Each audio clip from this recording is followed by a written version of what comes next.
Okay, hello and welcome to the second episode on our week leading up to EVO, where we're basically just going to be doing arcade assaults. So, today, we are doing Dead or Alive 2, specifically the PS2 version. I just want to double check a few things. Perfect. I'm just going to leave the age thing where it is, because I don't really see much point in actually changing it. So, well, let's just get right on into the story mode, and I will... Actually, let's have a quick look at the roster. So we have Kasumi, Genfu, Tina, Zack, Janli, Ayane, Ain, Lei Fang, Leon, Bass, Helena, and Ryu Hayabusa. So, I think most of these characters were in the original, if not all of them. Like, I know Ayane had to be unlocked in the original, and Helena is new, I think. But other than that, everyone else was already here and accounted for. Leon is a replacement for Bayman, I believe. But today we are going to be playing as Lei Fang.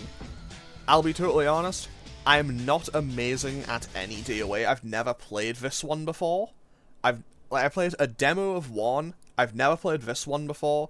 Oh, I've never played 3, I played 4. I played 4 enough to unlock everybody. And then I've never played 5, never played 6, and I've never played any of the Extreme Beach Volleyball games. So, my experience with this series is very limited, to say the least. However, I will say, yeah, I'm not good at it. I managed to eventually unlock everyone in 4 just by kind of sheer force of determination. Honestly, that came as a surprise that I could kick him through here. Yeah, that was genuinely kind of surprising. Also, I'm not too worried about talking through these cutscenes because, honestly, it doesn't seem like I'm going to be getting a whole lot of story, so I'll just let it play out. But yeah, from my experience playing DOA 4, I remember I liked Lei Fang, I liked Ayane, and I liked Janli a lot. They were kind of like my 3 main characters, I suppose. I mean, at the same time, it's not like I was playing against anyone and I wasn't good at the game, so I guess I can't really call them like a main, but I did enjoy playing them the most. I think I also quite liked Elliot and Christy, but it's been a very long time since I played DOA 4. I liked playing Elliot, but at the same time, the character we are currently looking at is the reason why I don't like remembering playing as Elliot. Because at the end of Elliot's arcade mode in DOA 4, you have to fight Genfu. And you do unlock Genfu after you beat him. But it's like, okay, I've been kicked down these temple stairs like 80 times now. It probably wasn't 80 times, but it absolutely felt like it. Like, I remember it just being infuriating. Not as infuriating as fighting Alpha 152 though, the boss in that game. Like, Alpha 152 was a nightmare in that game for me. I could not beat them. And I had to beat them with every character. Well, most characters, not every character fights her. Also, what was the purpose of this cutscene at all? Oh. Also, I do like how you fight Helena in a kind of like empty opera house. It makes sense because, well, her day job is that she's an opera singer. I think she's also like... Is she like president of DOA Attack or something? I'll be honest, I don't know a massive amount about like the... Like, I know more about... Well, okay. I don't know much about the narrative or lore of DOA. I know that Zack's endings from, I think it's this one onwards, explain how he gets the money to buy the islands that they host the Extreme Beach Volleyball games on. But that is basically all I know of them. So, yeah. Unfortunately, DOA is, like, the overarching narrative of Dead or Alive is not one that I'm particularly familiar with. But you know what? Honestly, considering this is on the highest difficulty, I'm kind of alarmed and baffled at how well this is going so far. Especially because I don't really know how I'm meant to do this. Like, I'm still kind of, like, I don't know how the kind of hold system works. I know that's kind of like a guessing game of like mid, highs, and lows, but yeah, I'm pretty bad at them. So, yeah. Obviously, this isn't going to be an exact, this isn't going to be a masterclass on how to play Dead or Alive 2. I mean, to be fair, if there's been anything you've seen in the last 5 minutes, I feel like that's very obvious. But hey, also, I know that Janli and Lei Fang are, like, I know that they are, like, tied together narratively. Like, I don't know if it's, like, a rivalry or what. I assume it is, like, I'm confidence. A lot of confidence from him, straight out of the gate there. But it's so much damage. But yeah, I always liked Janli because he just had one combo that I liked. It was a very simple combo that looked cool, and I always liked it. And we are going to lose again. One thing I will say about DOA is, I do kind of like how you can't really get hit on the ground, but at the same time, I'm sure you probably can, and I just don't know how. Oh. Okay, that was a nice... I was going to say that was a nice opening combo, but, evidently, we took a ton of damage. Yeah, so I know that counters hold a lot of value in this game. And also, I feel like Janli has single-handedly, like, quadrupled our number of continues. I feel like I was doing so well until I got to Janli, and this man has chosen violence. Okay, we got a counter, very nice. I just need, like, probably one more. No? Yeah, that didn't quite go as planned. But okay, we're getting closer, if nothing else. But yeah, I always liked Lei Fang. I always thought her outfit was super cool. Ooh, and yeah, I always just liked kind of her general gameplay. And I think it just kind of clicked a bit more than a lot of characters did for me. Well, we lose again here. Pretty comfortably, actually. We lose a lot. Yeah, okay. This time for sure, I know there's only 7 stages. Like, I'm pretty sure that we only have to do 7 stages, so I guess it's kind of fitting that we're starting to lose a lot on stage 6. I mean, obviously it's not ideal, but hey, it'll happen, I guess. Okay, yeah, I feel like DOA does have a lot of really cool systems that I'm just really bad with. That, and also, you know, I'll be honest, oh, okay. It took me until stage 6. I have found where the block button is, but, I'll be honest, wouldn't it make more sense for the block button to be, like, on the counter button? Anyway, yeah, pretty much, I just need, like, I know that it's pretty much, like, guess the medium, low, or high, and that's how the counter hold works, but I'm just not quite good at it. But hey, we won. And now we go to the boss. Where, in this one, we're going to be fighting Tengu. I know that Tengu and Raido are, like, recurring antagonists in the early DOA games. And then I think Alpha 152 becomes, like, a major recurring thing. Someone can correct me if I'm wrong. I'm admittedly not the most knowledgeable about DOA. But now we just have to fight Tengu. Also, I don't know if I don't know if it's a bug on, like on PCSS2. Like, I don't know if it's a bug on the emulator, or if it is actually meant to just have this, like, you know, kind of awful, blurry screen rendering effect. I mean, either way, we just lost to Tengu, which isn't great. Okay, we got... Okay, we're getting there. And also, the awful effect seems to lessen a bit. Okay, we got countered. That isn't great. But we are looking like we might be in a decent enough spot. We win! Very nice! Okay, I think that was probably, what, like, 6 or 7 continues? Like, I did that in less than 10 minutes? Yo, that is wild. Like, I know that people who are, like, actually good at DOA could probably, like, breeze through it faster, but I am baffled at how I've managed that in less than 10 minutes. But yeah, I do like DOA. I think it's a kind of fun fighting game to play. I definitely think it's a very fun fighting game to watch. Like, seeing the, like, potential of this game realized in tournament is so cool to watch. But yeah, with that, we can now add this game to the list. Just like, how many times did it take us to, well, make it through? So we did this playing Lei Fang. How many times did we lose to Acheron? I think we lost to Janli like 5 times and Tengu once, and that was it.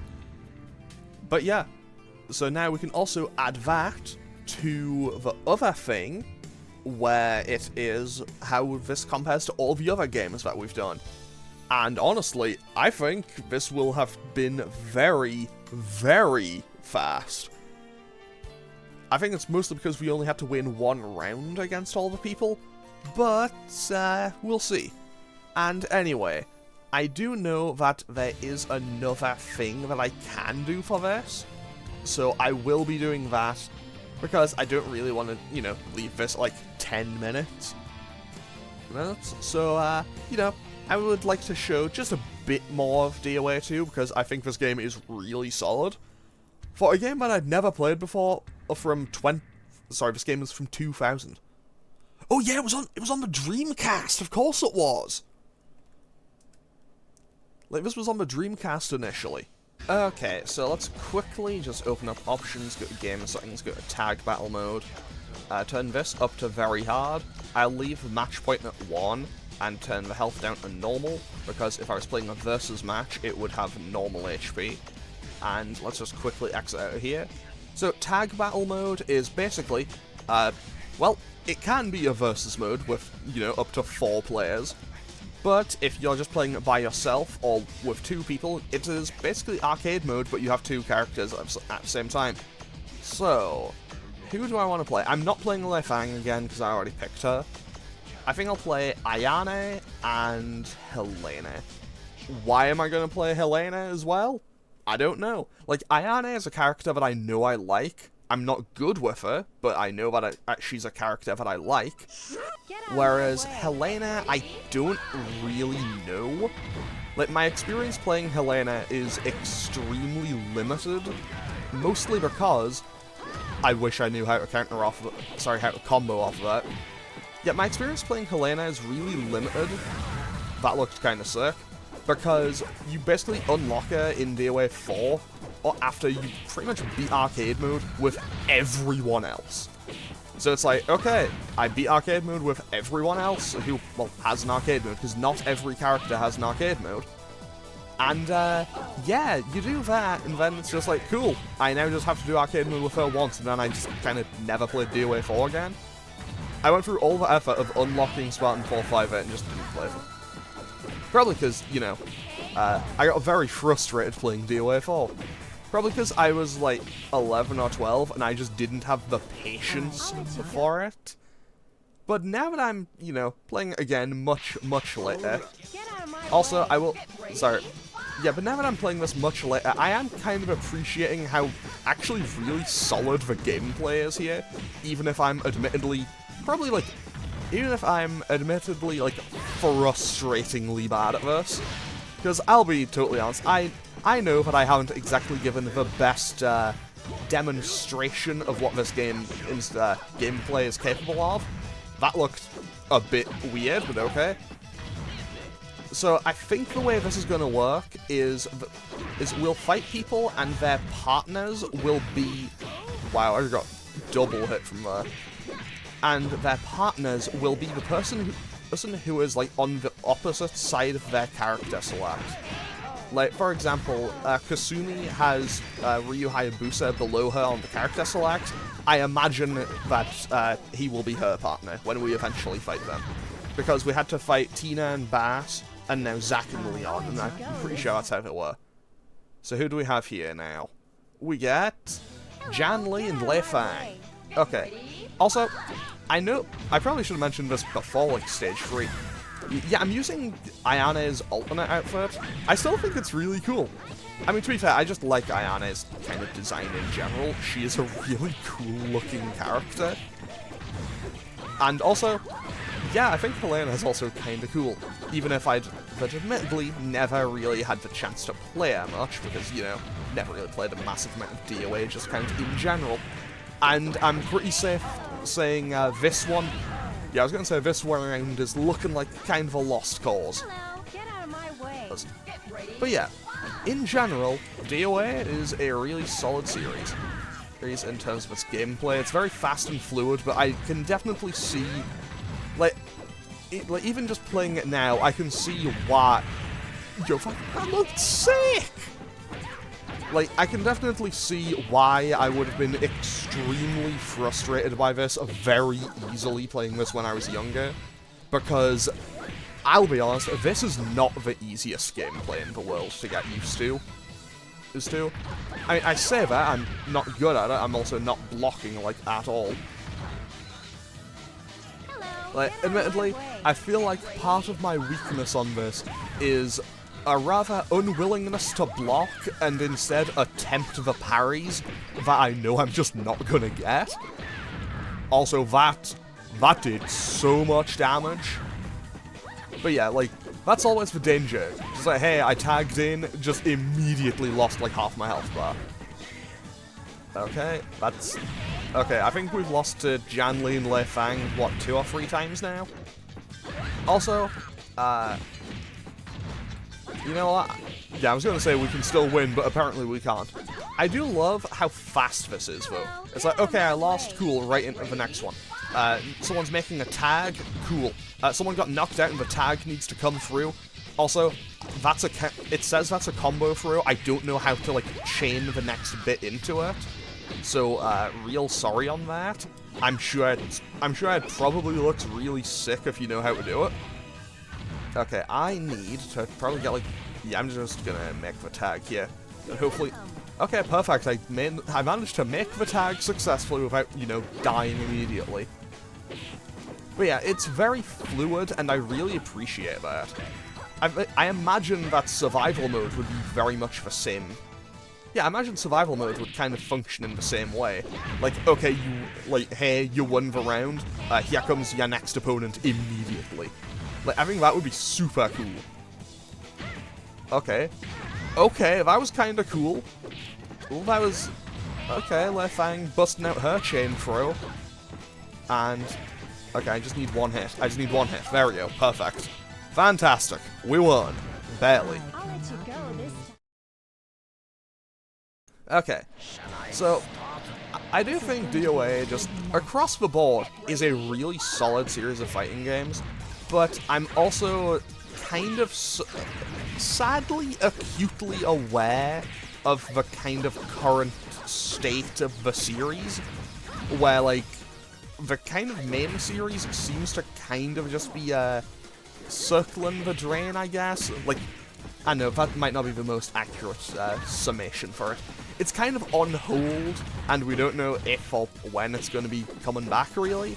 Because DOA 6, it seems like it had multiple disasters as it occur to it, and one of them especially seemed like it was pretty much just, hey, we made the game microtransaction hell, which isn't exactly ideal for any game, and then it seems like they just gave up on it within like a year or two, which is, you know, never really what you want for your fighting game. That is exactly what I want for my fighting game, though, a perfectly timed counter to win. So Hayabusa and Kasumi will be last, right? Yes, they are. So basically, I think it's a shame that DOA 6 had, like, it had a few issues. Like, I don't know, like, I assume the gameplay was still, like, solid as ever, because the gameplay is fundamentally really sound. But like the absolute hell of the microtransactions was evidently a massive issue. And also, I remember when the game was being, like, I remember when they announced the game, they pretty much said something along the lines of, hey, we want to make this more like a standard, traditional, like, massively appealing fighting game. So basically they would try to dial back the fan service a bit. It's because obviously that's kind of what DOA became massively known for, which is not ideal. Sorry, that was my chair creaking. And I feel like that's really kind of unfortunate, because obviously a very vocal subsection of people seem to have gotten really mad about it. Because, you know, people on the internet be mad about things. And obviously that kind of led to a lot of backlash against it in general, but honestly, like, the core gameplay is still really solid.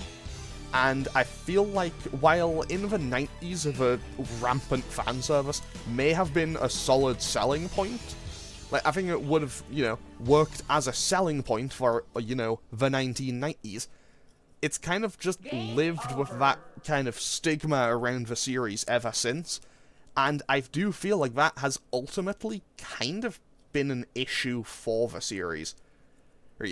Like, what's the term? Like, the thing that made it, like, the thing that brought its one of the main things that brought its popularity is now the thing kind of holding it back by the looks of it.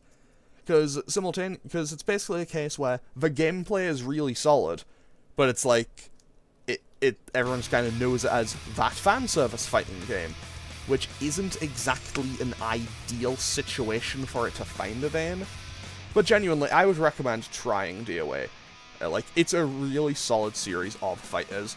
Even if I don't have the most experience with it, just having watched it, it's genuinely a really cool series with a lot of actually really solid characters and everything. And also, you know, the series is kind of cool, but currently the only living project about it is a gacha game, which appears to be like Extreme Beach Volleyball, the gacha game, and I don't think it's available in the West anyway. Anyway, with that, now that I'm done with that ramble, I can add the tag battle mode to my list of things, like who did we lose to, how many times did we lose, and then how many times did we lose overall, and just put that next to all the other games, and with that, I can end off today's episode. So hopefully I will see you all tomorrow for our next game on our path to EVO. But as always, feel free to leave a comment or click any of the buttons down below if you feel so inclined, and I will hopefully see you all in the next one. Okay, thanks for watching, later.